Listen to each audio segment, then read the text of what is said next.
In the top stories, new permanent representative of St. Kitts and Nevis to the OAS presents credentials. Trinidad and Tobago's Attorney General speaks on crime and violence at special meeting of the OAS, and generations of Mexican family missing in Otis aftermath.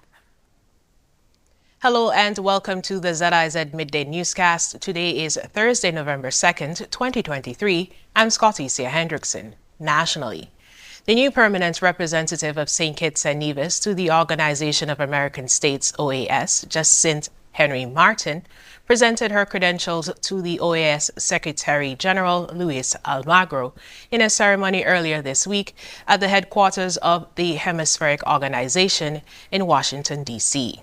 In her speech, Ambassador Henry Martin reiterated the unwavering commitment of her country in the values and goals to the OAS. She also emphasized that St. Kitts and Nevis is fully dedicated to strengthening the four pillars: democracy, human rights, security, and development, upon which this organization was founded, recognizing the vital role the OAS plays in giving a voice to those who have been historically marginalized.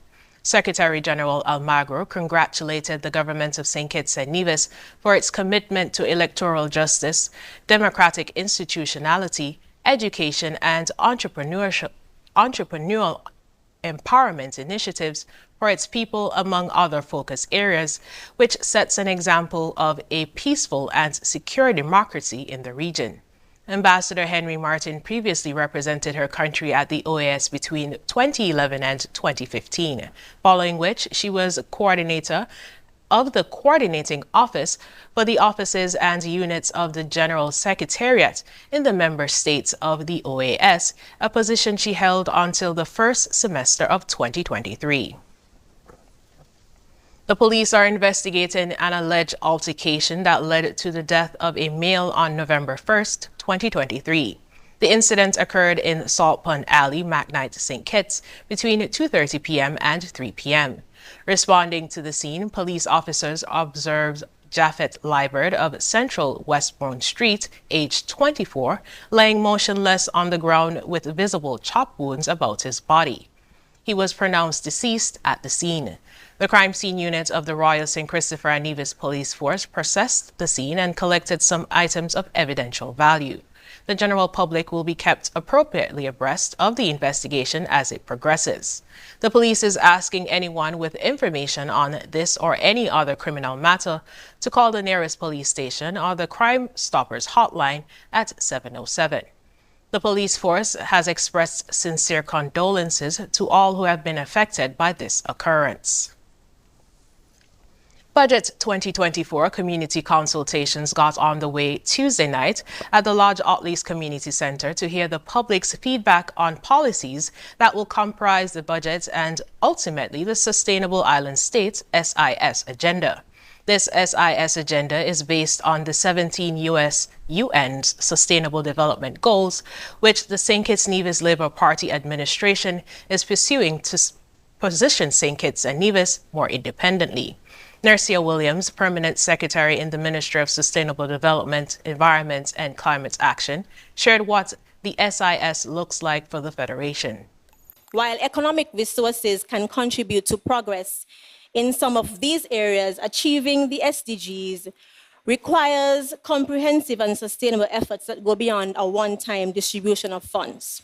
Solutions often involve systemic changes, international cooperation, policy improvements, and long-term investments in various sectors. Achieving goals related to poverty and hunger may require investments in agricultural infrastructure, in education, in healthcare. Addressing climate action requires coordinated efforts to reduce emissions, transition to renewable energy, and adaptation to the impacts of climate change. Working our way to a sustainable island state means that regardless of your background, you are assured that you would receive fair treatment and a fair chance in life. This means taking the best possible care of our resources. As the financial state of the country is paramount in this transition, Laverne Quealy, Senior Director in the Ministry of Finance, shared that the public debt has been shrinking. Our debt service is also on a trend to be moderating at 1.6% from last year to 1.8% of GDP.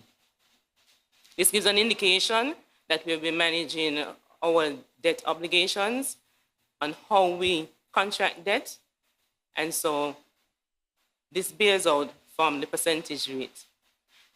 And most importantly, our popular statistic that is touted everywhere, our public sector debt to GDP ratio, which went down from 69.1% in 2021 to 63.2%, and we are expecting it to go below the benchmark, which is the standard of 60%, to 55.4% in 2020.